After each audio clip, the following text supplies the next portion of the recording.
Oh man. Oh, hey, what's up, y'all? Forgot you were coming by today. That's right. It's Wednesday. Y'all get to pick the video on Wednesday. So, let's see. My thoughts on the NFT markets. Nice. All right, y'all. Let me start by saying that this is not financial advice. I'm not a financial advisor, and I can't legally give you financial advice. Also, I'm sure you see on this channel I'm buying a lot of NFT projects and a lot of celebrity NFT projects like Justin Bieber, Takeoff, Shaquille O'Neal. I want you to fully understand that that a lot of these NFT projects, like a good bit of them, will absolutely go to zero. Like, dead serious. Like, they will fail. And I don't want you to confuse that with ill intent, meaning that, like, just because it goes to zero doesn't mean it's a scam. You know, I see businesses open all the time with this roadmap and these intentions to build this giant business, and they go bankrupt or something happens, right? So it's just part of doing business. So the way I'm evaluating these markets is the way I'd approach any business, right? So if you look at my NFT portfolio, right, I'm very diversified, bunch of different NFTs, Ethereum-based NFTs, Solana-based NFTs, and I'm okay. I'm okay if one of them goes to zero. If the Justin Bieber NFT goes to zero, cool. Cost of doing business, you know, because some of the other NFTs I'm in, one of those hopefully will 10, 20, whatever X, and it'll cover my losses. So it kind of reminds me of me and my dad. Me and my dad had started an Airbnb, right? And my dad was freaking panic all about everything. You know, the furniture might get broke. What if they punch a hole in the wall? What if they ruin the bed sheets? And what I would tell him is, dude, like, look how much money we're making. It's the cost of doing business, you know? It's like a department store, y'all. They factor in people stealing stuff. Like, they factor that in, you know, as it's just the cost of doing business. So, I fully expect a lot of these markets to go to zero. I mean, a lot of these projects to go to zero. Sorry, you know what I'm saying? And not financial advice. I truly think that, and I've said this before, that if you look at your portfolio and you look at how much money you have in NFTs, right? You should absolutely not have any more than 5 to 10% of your portfolio in NFTs, meaning that, you know, if you got $10,000, you better have 8 to 9,000 of that in Ethereum, right? And maybe, you know, $1,000, $500 in an NFT, because they're so speculative, y'all. They're so speculative. These markets are so new. And just like other markets, whether it be stocks or real estate, these markets are subject to crash, right? They're not immune from crashing just because they're new. So, you know, what I try to do on this channel is the ones I'm investing in, guys, I have vetted thoroughly. And I do buy a lot of them for YouTube purposes, but I also have, you know, I have an NFT task force, you know, all of y'all. And y'all send me good projects. I vet them. Some of them, you know, if I do a video on them, I'm buying them, or I bought them, right? I'm not going to do a video on something I didn't buy. That would be a waste of time.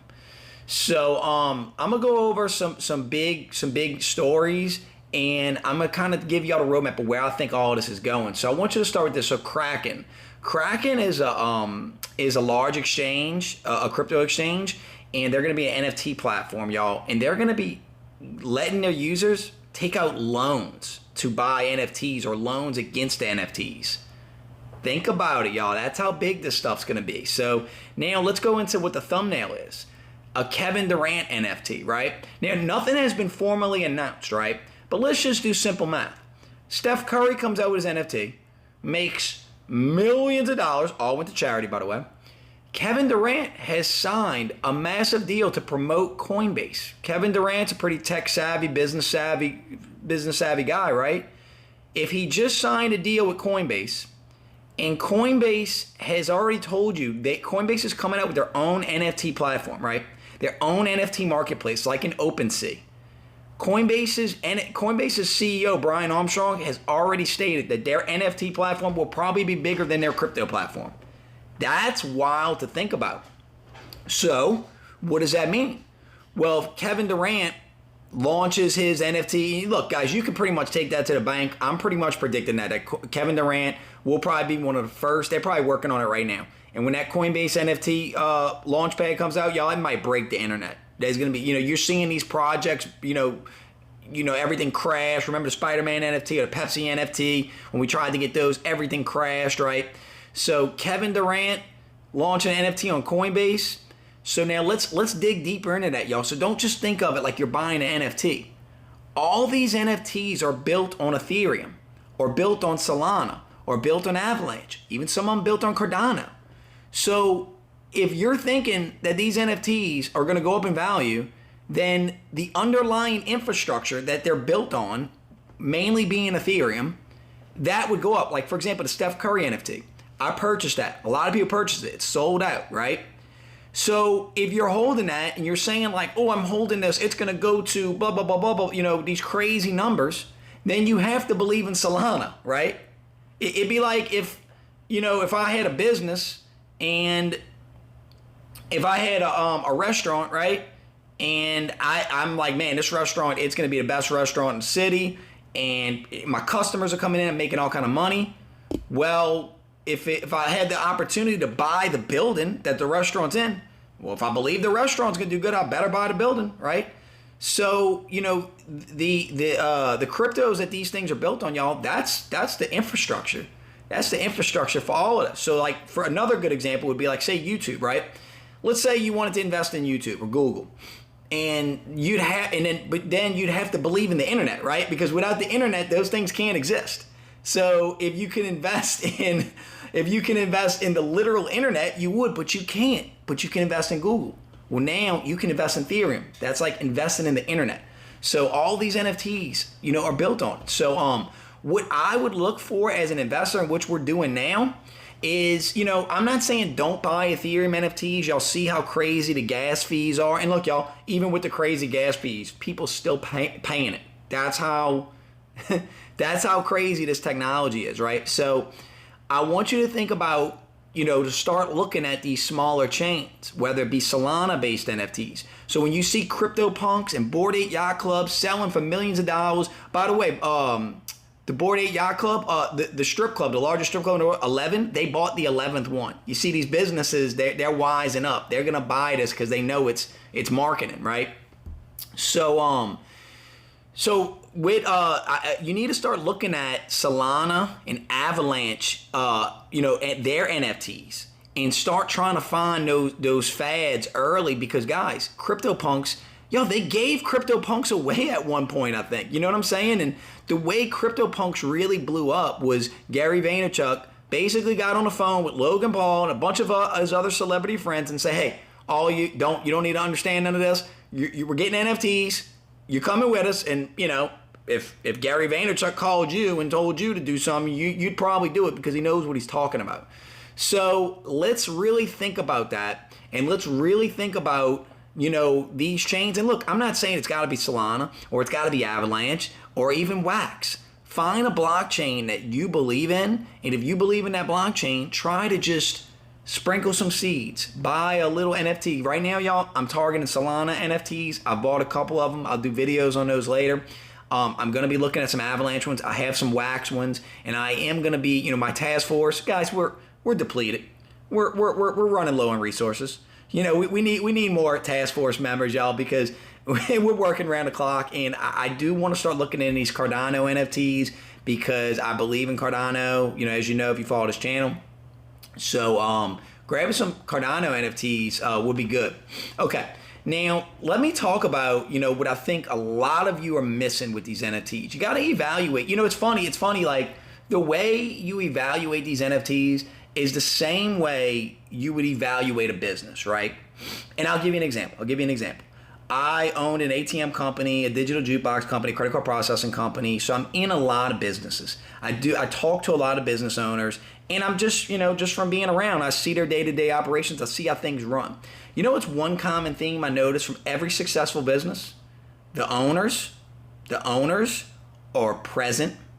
The owners are active, and the owners are or very involved in the day-to-day operations. Now, I'm not saying that, the owners, are cleaning the bathrooms, but you know what? If they had to, they would. And then some of the owners, they might be watching these videos because some of my clients do watch these videos. So bravo to y'all. So with NFT projects, y'all, you want to see, are the founders, do you know who they are? Can you look at their Instagrams? Can you look at their Twitters? What are their followers? Do they have, have they had success in other projects, or are they just fly by nights, right?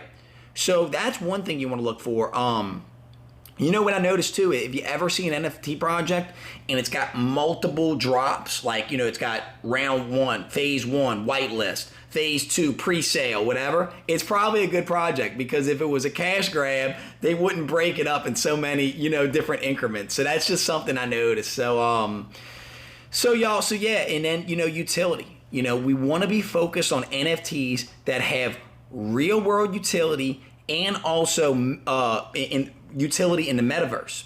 And guys, a website that I found helpful, raritysniffer.com. So when you get these NFTs, if you're looking on the open market, you can see how rare they are. Now let's think about big brands, right? So as y'all know, Adidas did an NFT drop, made millions, right? Steph Curry and Under Armour, they sold Under Armour Metaverse Steph Curry shoes. Dude, they went for like $300 a piece. I think they're selling for like 4 times that now. What that is in the Metaverse, you're gonna be able to wear those Steph Curry shoes. Y'all see where this is going. You see where this is going, right? Pepsi, Budweiser, you're seeing all these big businesses drop NFTs, y'all, and they're making millions doing it. Crypto.com is starting an NFT marketplace. FTX, the exchange, y'all, that's an exchange. It's built on Solana. FTX is kind of like Coinbase. They have their NFT exchange. That's where the Steph Curry one was. So, y'all, it's crazy time in this NFT marketplace. So what my real kind of prediction is I think that when Coinbase's marketplace goes live, that's going to be the game changer. And that's where I pretty much plan on a lot of these NFTs you see me fooling with. I probably will sell a bunch of them because, guys, these markets will crash. Just like real estate, just like stocks, just like crypto, markets crash. It is what it is, right? And do I think some projects will survive crashes? Absolutely. Absolutely. Some of these established NFT projects, because you know why? They'll have so much real world utility. What they're allowing, they're using, it's wild stuff. Like, they're literally allowing people to take like Bored Ape Yacht Clubs and combine them with something else to make like a mutant ape, and then like the mutant ape, like you can stake it and you get like residual income, like passive income. Because basically, all NFT is, it's really Ethereum, and it's just coded, and the image is just like, just like the logo of it, right? You're really buying the programmed money behind it. So it's crazy to think about, but y'all, we're still in the infancy, and we're still in the infancy of what the metaverse is going to be. And when you look back on these NFTs, they're going to look prehistoric, because the new NFTs are going to be so much more evolved. It's kind of like, when you got your first cell phone, right? Your first cell phone, what could you do on it? Not much. Look at the cell phones they got now. Look at the apps they got now. It's stuff you never even thought of. When you got your first iPhone, you probably looked at that phone and you said, oh, I get it. It's a phone that's got a computer built in it. I get it. But you didn't realize you'd be able to film YouTube videos. You'd be able to use it for GPS, Facebook, all these apps that make your life a lot easier. So that's the potential of what NFTs have in store, y'all. So I'm going to continue to buy. I'm going to continue, trading them. But as always, y'all, I'd love to have you a part of this community. I'd love to have you as part of Classic Kev's NFT Task Force. If you made it this far in the video, I really appreciate you, and I really want you to have a happy new year. Anyway, y'all, I'm Classic Kev. I'm out. Peace.